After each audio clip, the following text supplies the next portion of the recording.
Appamada and its programs are supported by your generosity, and your generosity and support makes such a difference. You can find a link for contributions on the website at appamada.org. Thank you.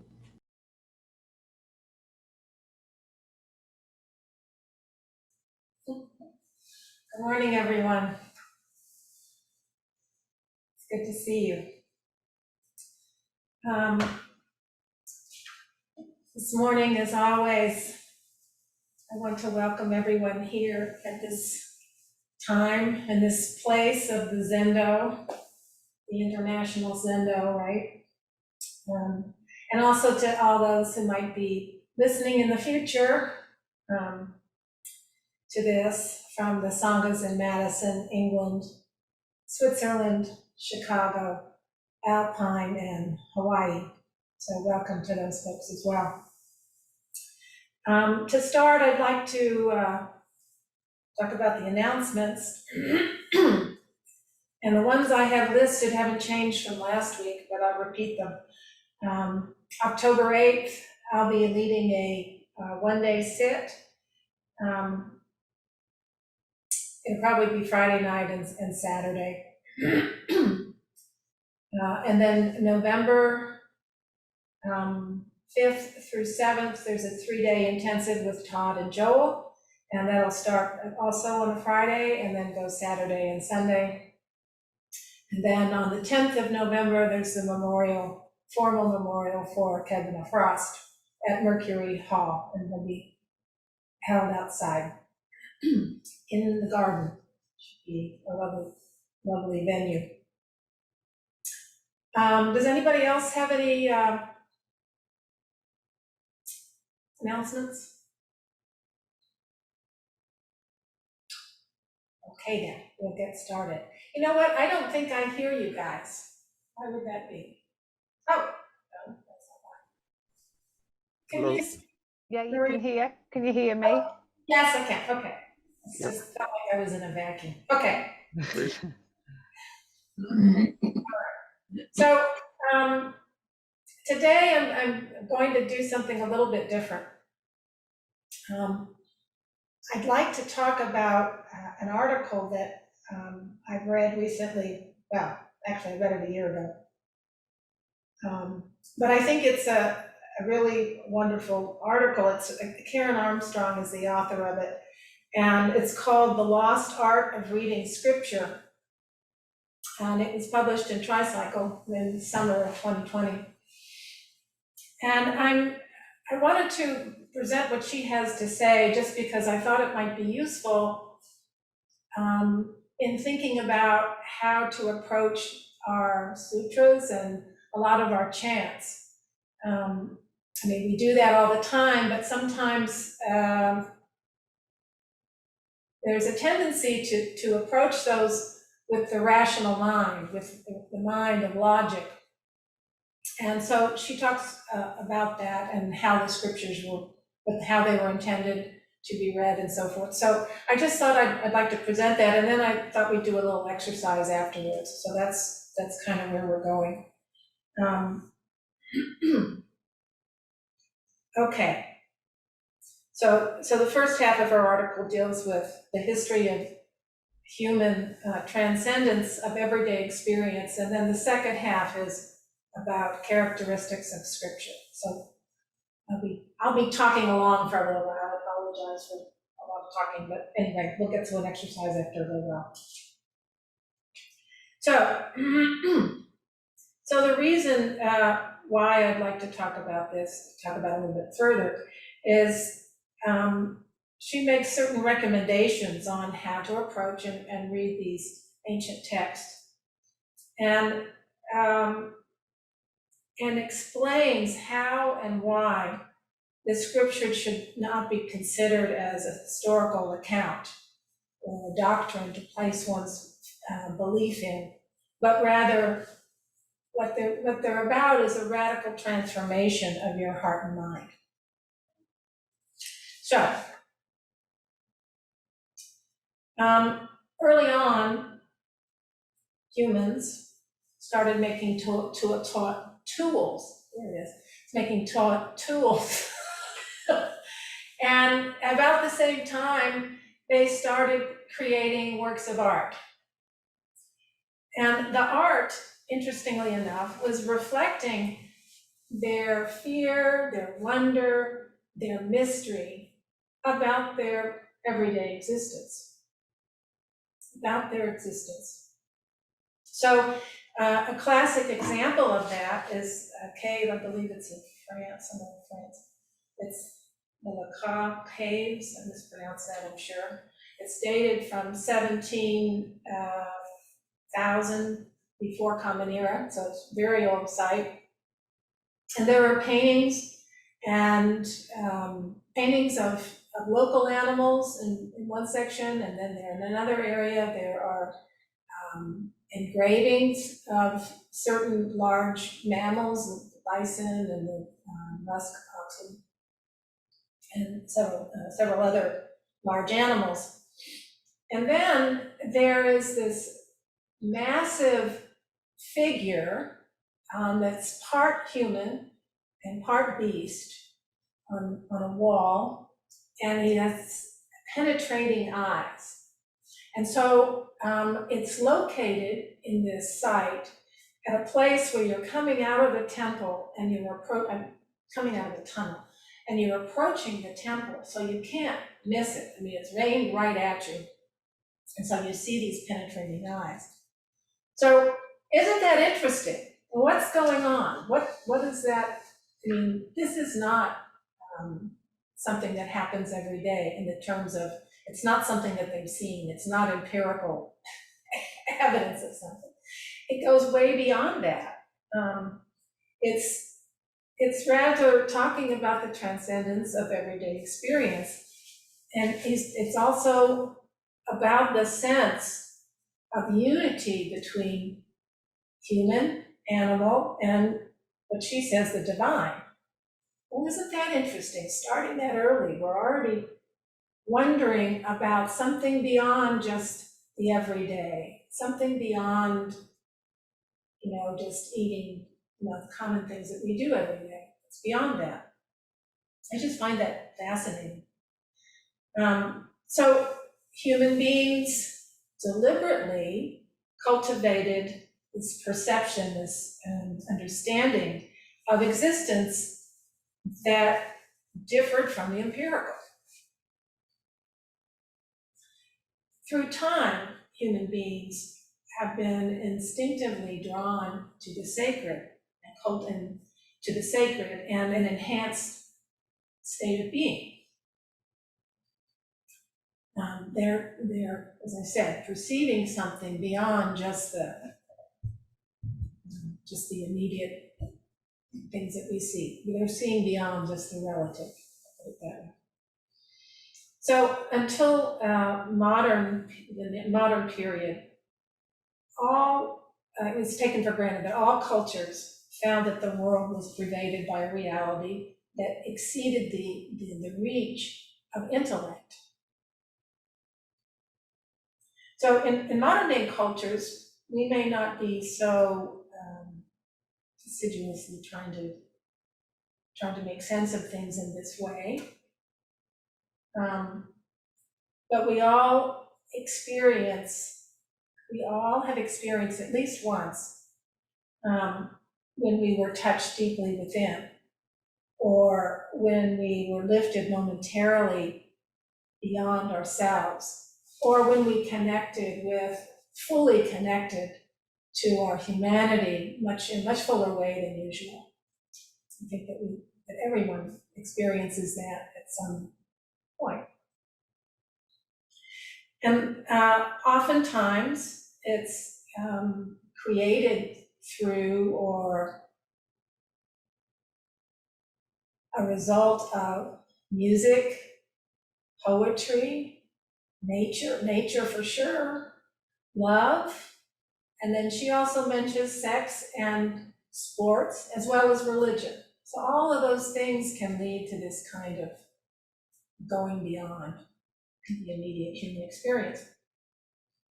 So through history, it's been the artists, the poets, the mystics, who have cultivated the understanding of this ineffable quality of reality. So some expressed this in, expressed their insights in scripture, and others read scripture and through that had their own insights.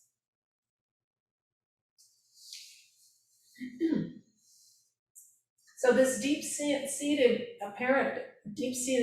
yearning for transcendence and transformation is a common theme in scripture. And scripture, when I talk about scripture, I'm talking in a general sense of the different religions, from Buddhism to Christianity to Islam. So it's a common theme, and then also included in that is ways to achieve this transcendence. Both of those things come up in scripture. So again, these days, in general, and I don't know if this is just in the West, I suspect it's greater in the West, that there's a focus less on our transformation in general, I'm talking, than it's less on that and more on the questions of being thinner and more attractive and being younger and being kinder, and a whole litany of things of beyond this, that there is some other part of us beyond this imperfect self. There's that idea behind it. It's lurking there. So I want to talk about religion for a moment. The definition of religion by this is American, Frederick Strang, says that religion is a means of ultimate transformation. So that's more, of course, in the modern time. It's a fundamental change from being caught up in our everyday troubles and finding a way to cope with those troubles in a deeper way. And then further beyond that, once one is living that way, then one can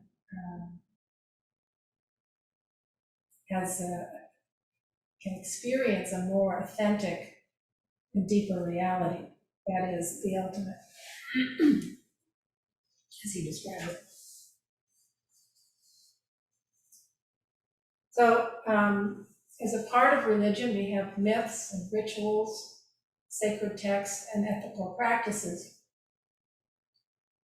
And through those, it's what's developed is an action plan for people to reach beyond themselves, to connect with the true and ultimate reality, and thereby save themselves from destructive forces. And once that is accomplished or worked at, then a new depth and purpose can be acquired. Now, I want to talk a little bit about the history of scripture itself. So apparently scripture started in the Middle East, and it emerged out of the larger, more complex societies. And partly behind it was the desire to create some sort of ethos, something to bind people together in these larger societies. And so in these societies, they were largely agrarian. And the social structure was, you had a few aristocrats kind of ruling everything, and they had their retinue, or retainers. And then most of the population was, the worker bees that were living in subsistence. So, and the religious view of this structure was that in the Christianity, for example, there was this discontent with the inequity of the system, but nevertheless, out of this, the inequity of it, nevertheless, out of this social structure emerged a privileged class. And those are the ones that had leisure time, and so they could create art and sciences. So that's there was a big downside, but there was also an upside to the structure. So, and most of the sages, prophets, and philosophers belonged to this elite class. And those are the ones they had time to engage in intense contemplation and ritualized practice. So scripture can be defined as a text that's regarded as sacred. Often, but not always, certainly not in the case of Buddhism, but in the other religions, it's considered sacred because it is divinely revealed and forms part of some authoritative canon. These scriptures were composed, and this is true with Buddhism, and transmitted orally. And then subsequently, they were actually written down. In some traditions, the sound of the inspired words would be more important than the semantic meaning. I find that very interesting. And we have one example of that, if not more, is with the chant Kanzeon. We have it in Japanese.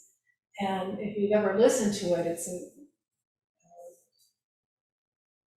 I don't know how many lines it is. I don't know, it's probably 20 or so. But as you read it, you start at a very slow pace, and then you go a little faster, and you do it 7 times. And so you go fast, and then you stop at the end, and then there's silence. Anyway, it has a big impact. And a lot of times that particular piece is used in memorials and so forth, or right after someone has died. Kanzeon is another word for Avalokiteshvara, so it's calling out Avalokiteshvara in that situation. Anyway, so scripture was also sung and chanted. We do that. We do the chanting. We don't do much singing except for the refuges sometimes during the intensive. And they also have words that are used that are separated from mundane speech. And then some texts were not considered, they were like inert. They had no meaning unless there was a living voice behind it. I find all this very interesting, this whole history of different ways to approach this subject. Scripture was therefore essentially a performative art. This is really important when we think of our texts. I think of the sutras, and particularly the Mahayana text, the sutras, and specifically Vimalakirti, that has a lot of crazy stuff going on, where space goes big and small, people fit in a small room, and then all of a sudden it's expanded to fit many people, and they're flying to different universes. It's all this crazy stuff. And yet it has meaning, but not on the level of the words per se. Anyway, it's more performative. And so and a lot of times with this performative art, there's an acting out in the drama of a ritual. And many times this belongs to the world of myth. And we do have something like that in our tradition of performative art, and the drama is every time we do our head student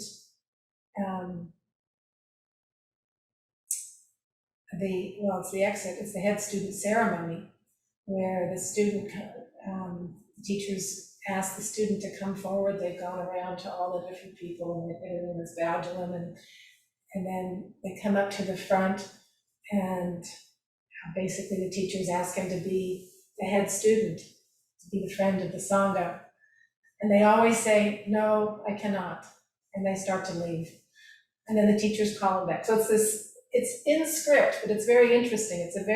I find it a very moving thing every time I watch it. The second time, the script says something different. It's more like, "Oh, I'm not worthy of this." It's this whole drama that's created, and I don't know, I'm really getting to it. The teacher says, "Come back again," and then finally talks them into it, and it's like, "Oh, happy day, they decided to become." student. So, so today, the myths are considered to be not true, but traditionally a myth expressed the timeless truth that in some sense happened once, but also happens all the time.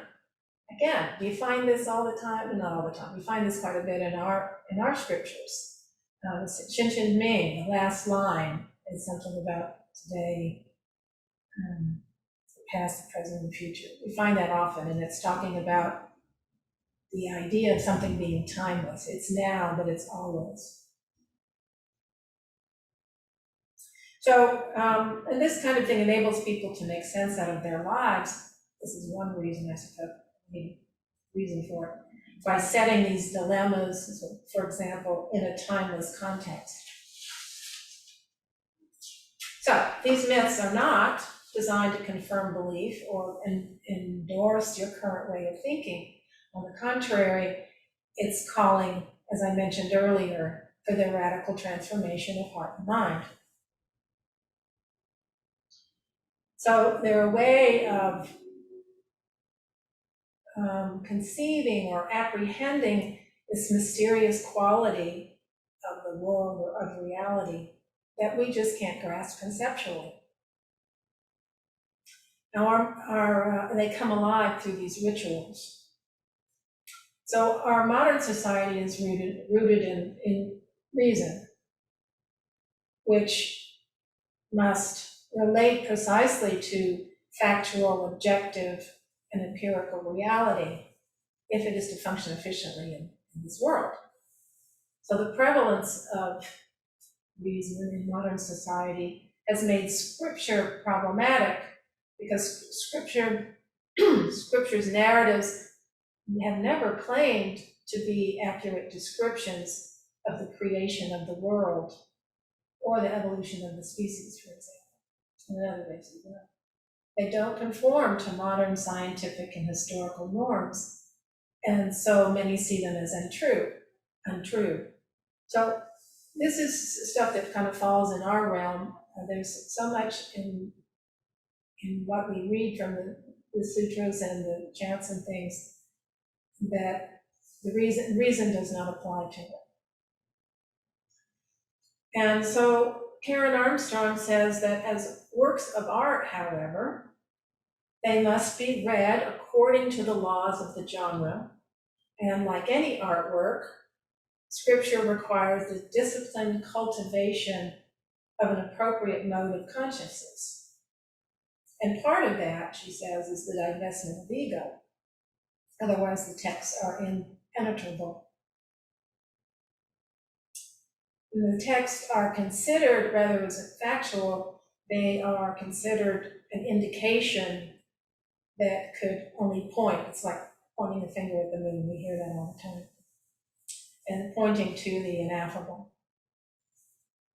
Their purpose is, in fact, to utterly transform the reader or the listener. So the art of scripture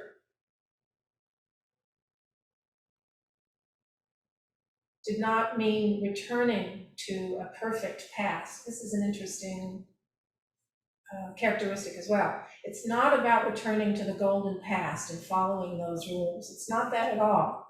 But rather, the sacred text was always a work in progress to give meaning to the present.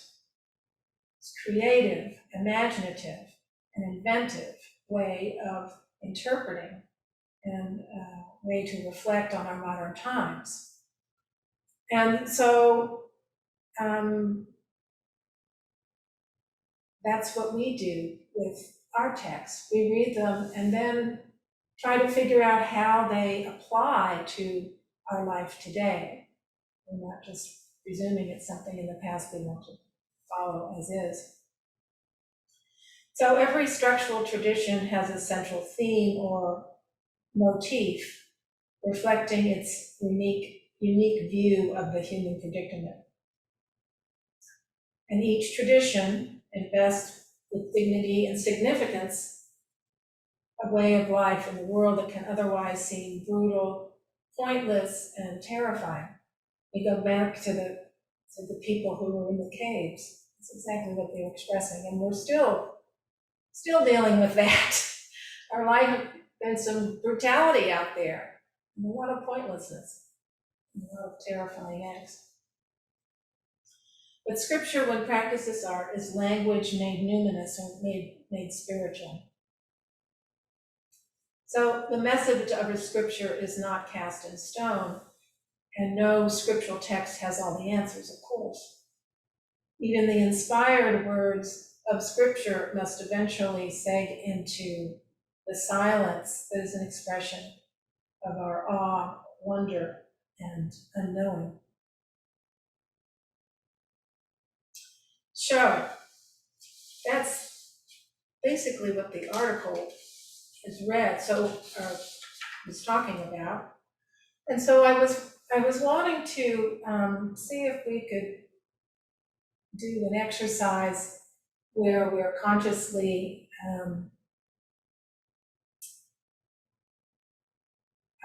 experiencing it as opposed to trying to grasp a meaning, which is what we tend to do often. So this is an experiment, and this is total play, people, total play. What I thought we would do is, I was going to look at the Xing Xing Ming, and I thought we could read it together. Read it together once, and the whole thing. And then I thought we would go into groups, and how many are we? 2, 4, 6, 8, 10, 12, 14, 16, 17. Okay, 18. So we can get into groups of, we can do twosies. And then I have some jobs which I'm going to suggest. But I want to say a little bit more about the Xing Xing Ming before we get started, before I give you the directions. So most of you are very familiar with the Xing Xing Ming. We read it pretty consistently on Wednesday nights, and oftentimes in intensives. And I chose it because there are a lot of elements in there that are interesting as far as scripture goes. And also what so that's why I chose it. So just as a background to it, it's beloved by Chan and Zen practitioners for over 1,000 years. It's still studied in Western Zen circles such as ours. And the authorship is still, they attribute it to Sen Kan, but now modern scholars are saying, well, we don't think so. We think he was already dead by the time, or dead before it was actually written. So I think it was during the Tang Dynasty between 618 and 907. So anyway, so there's some question about that. And anyway, that doesn't really that's not important to us at this point. So let's read this thing to start, and then what we'll do is we'll break into the groups, and what we're going to do is we're looking for experience in the body. So I'll explain it to you a little bit closer, but it's basically the first go around when we read it together. I'd like you to select a word or a phrase, probably a phrase, it's a pretty long thing. Just select a phrase that stands out to you. So just choose that and remember what it is for the rest of the exercise. So we'll start there. And do people have their chant book there available? Would someone like to read it? I'll read it if nobody else wants to, but I thought it'd be a great chance for somebody else to read it. Any takers? I'll read it. Ellen, all right. Oh, somebody else said that? Yeah, Rosemary beat me to the. Oh, no. Okay, Rosemary. Sorry, Ellen. Okay, put the light on. Okay. Xing Xing Ming. The great way isn't difficult for those, who are unattached to their preferences. Let go of longing and aversion, and everything will be perfectly clear. When you cling to a hair's breadth of distinction, heaven and earth are set apart. If you want to realize the truth, don't be for or against. The struggle between good and evil is the primal disease of the mind. Not grasping the deeper meaning, you just trouble your mind's serenity. As vast as infinite space, it is perfect and lacks nothing. But because you select and reject, you can't perceive its true nature. Don't get tangled in the world. Don't lose yourself in emptiness.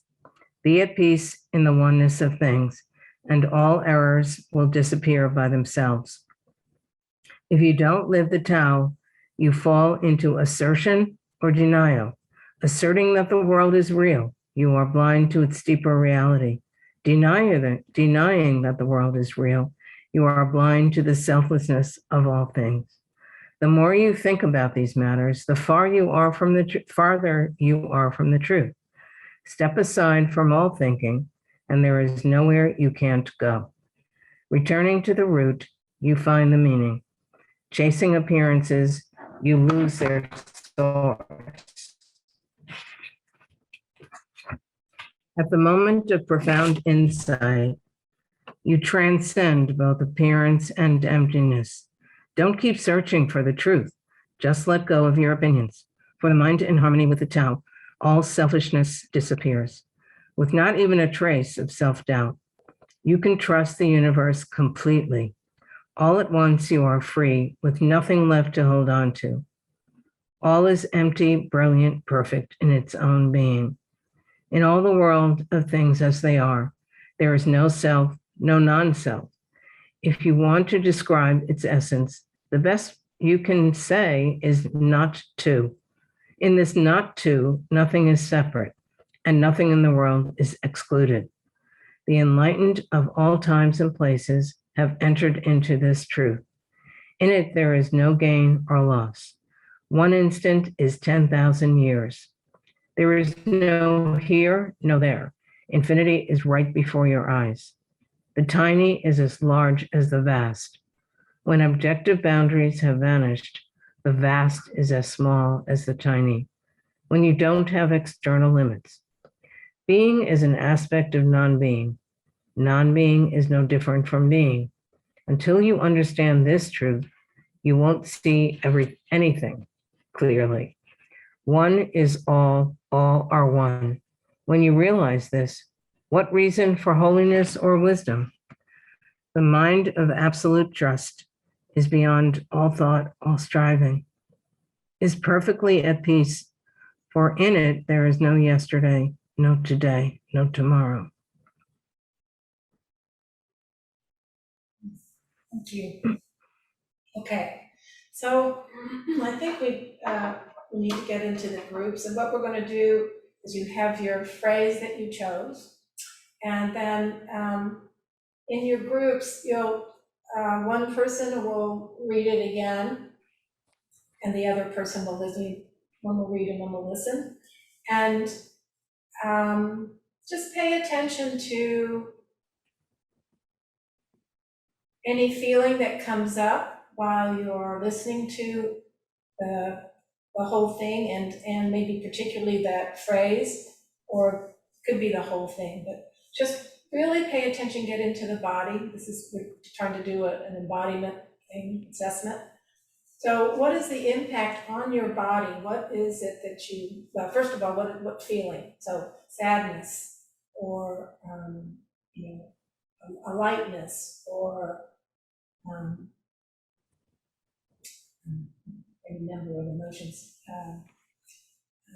discomfort, or ease, or all that sort of stuff. So just what kind of emotion comes up, and then I want an emotion. So happy, sad, angry, whatever. So that's the first go round, and then the second time the other person is going to read, and then the thing I would like you to pay attention to is And you guys can talk about that for just a couple of minutes. So you might have to both do it. You're both going to read it well, no. Starting over, instruction, erase. Okay, point one. We've listened to it, you picked your thing, and then the second time one person reads, and then you're going to be paying attention to feeling. And so longing, happiness, peacefulness, aversion, whatever that may be. And then also you might note, first note the feeling, and then any thought that comes up around it, maybe about that feeling. And then the other person reads, and what you're going to be paying attention to is sensation in the body. So that'll be warming or tightening or ease or pain. Okay, and then, yeah, that's it. So what we're doing is trying to get into the body and see different ways that this may have impacted you. So then you'll have another opportunity to, at the end, to say, what was the overall impact? So we have the feeling, we have the sensation, we have the thoughts around the feeling, and then what is the overall impact does this text have on you? So we're looking at it as a stimulus to the body as opposed to the mind, the thought mind, and that's what we're just trying to look at to see if see what that's about, see if that has any impact. Okay, is that clear? My jumbled instructions? Okay. Yeah. Just a quick question. So when you say read, do you mean just read our one line? Do you mean or the whole? Yeah, the text. The whole text. Okay.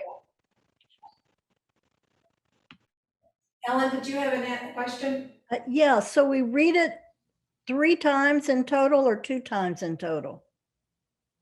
2. 2, okay. Yeah, but we're talking, the first one's gonna be feeling. The first time we read it, we already chose our phrase. The second one is the feeling and then the thought around the feeling. And the third one is the sensation in the body. But that's true. So you're talking about the first time we all read it together is number 1. Yeah, No, group, it's okay, got it. And then after you do those 2 body things, just what was the overall impact? Okay. And then we'll come back and share if people want. But we'll come back.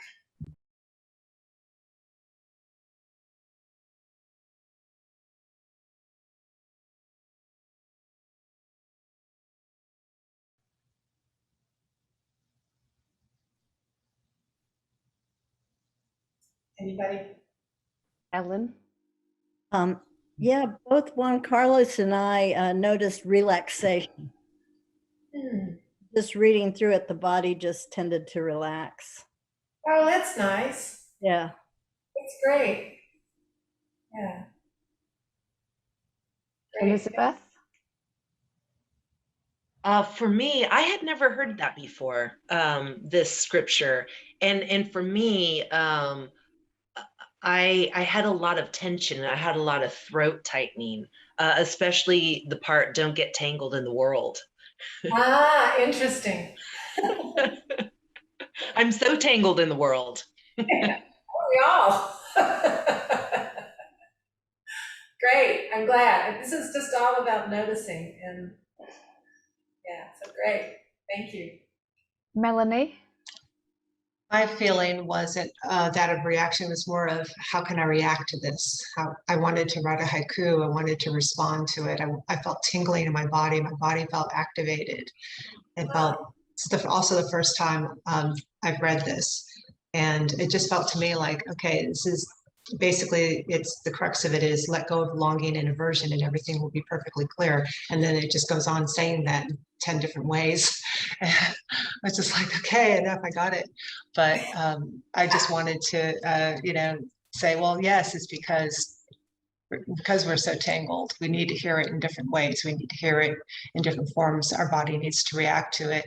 We need to push it away. We need to let it come in, and everything is fine. Everything's going to be okay. Yeah. Great, Melanie. Thank you.